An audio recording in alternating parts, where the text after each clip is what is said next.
On t'aime pas tous, bien-aimés frères et sœurs. Qui vous a dit que Kurz n'était pas encore libéré? Hein? Qui? Même pas Donald Trump. Poutine était à Kurz. Hier, je crois, hier. Si j'ai pas de mémoire. C'est pas hier, donc c'est ce matin. Il était à Kurz. À Kurz, là, il a présenté un discours fort. Il a dit, il a répété, nous allons atteindre nos objectifs. Les objectifs du départ, là, sont les mêmes que ceux qui sont à la fin. Donc, on n'a pas besoin de nous divertir. Ça, c'est un message d'abord à Donald Trump. Nous allons aller jusqu'à la fin, jusqu'au bout de notre logique. C'est ce que les Américains, plutôt Poutine a dit. Il parle depuis Kurz. L'Ukraine sera démilitarisée et dénazifiée. L'Ukraine a perdu la Crimée et les territoires, les 4 oblasts. C'est fini. Voilà. Si Zelensky veut la guerre, il l'aura. Poutine est préparé. Poutine sait que l'OTAN n'a pas arrêté, y compris les États-Unis. Ils n'ont pas encore renoncé à balkaniser la Russie. Ils n'ont pas renoncé. Ils n'en parlent plus parce qu'ils savent que c'est trop compliqué. Et puis, c'est pas évident qu'ils réussissent. Mais ils ont ça dans la tête. Ils vont mourir. Ils vont laisser la charge à leurs enfants. J'espère que Poutine aussi va mourir. Il va laisser la charge à ses enfants aussi. Aux Russes, pour que les Russes puissent continuer à protéger leur pays. Ça, il faut des écrits. Vous voyez les Africains, pourquoi nous subissons? Parce qu'on ne reconnaît pas notre histoire. Tshisekedi est en train de se battre.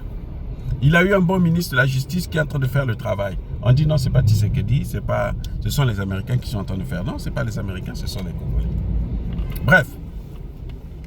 Donc Poutine ne renoncera pas à ses objectifs.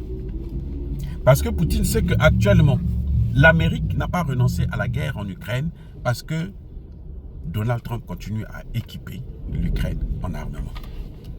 Donald Trump continue à donner des armes à l'Ukraine. C'est pourquoi. Vous avez des armes pourquoi? Les armes servent à quoi? À faire la guerre.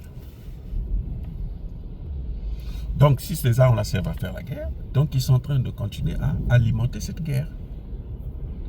Donald Trump croyait que la Russie était si bête. Il croyait qu'il avait affaire aux pays africains quand il dit, bon allez, arrêtez maintenant. Maintenant, vous arrêtez la récréation, ne vous battez plus. C'est moi qui ai dit. Et puis ça s'arrête. Comme ils sont en train de faire avec la RDC et puis le Rwanda. Bon, écoutez, c'est nous qui avions fait la guerre là. C'est notre guerre. On vous a mis tous les deux en train de vous battre.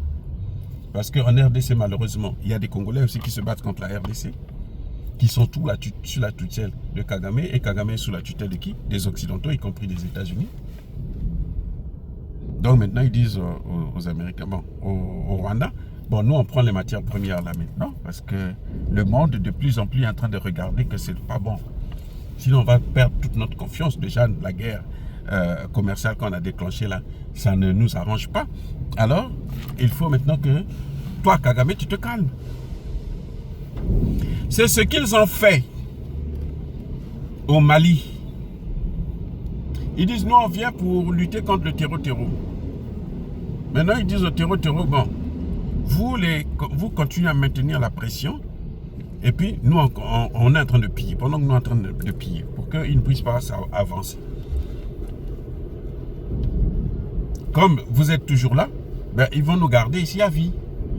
Et eux, pourquoi les Américains n'ont pas puni Kagame? C'est parce que si Kagame est puni, ben, ils n'auront plus quelqu'un qui va faire le travail pour eux. Et au cas où Tshisekedi change d'avis, où il y a un Congolais qui prend les règnes et qui veut maintenant mettre les Américains devant leurs responsabilités, eh ben, ils vont réveiller Kagame, ils disent, bon, on va te battre là-bas, on va nous faire le travail. C'est ça qu'ils sont en train de faire. C'est pour ça que je dis encore à Tshisekedi, tu dois refaire cette armée, cette administration. Je dis bien refaire, même pas réformer. Avant, je parlais de réforme. Maintenant, je dis c'est refaire complètement. C'est une armée pourrie, c'est une administration pourrie. Il faut la refaire. Voilà les enjeux. Oui. Donc, je crois que, les amis, Monsieur Donald Trump ne peut pas imposer la paix à la Russie, comme il est en train de l'imposer à la RDC et au Rwanda.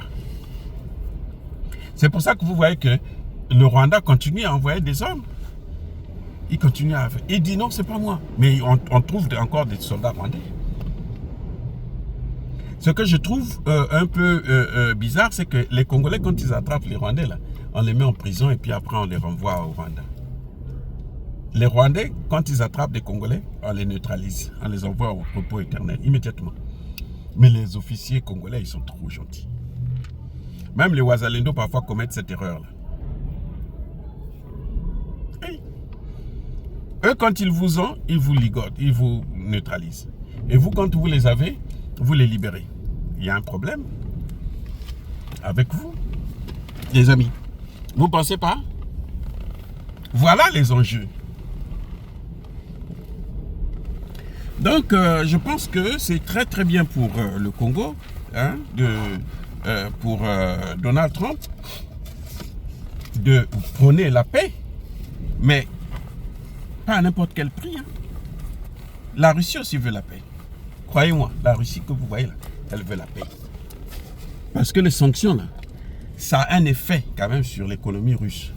Même si ça ne peut pas, en tant que tel, neutraliser la Russie, ça ne peut pas empêcher à la Russie de faire la guerre, puisque bon, l'économie russe est soutenue.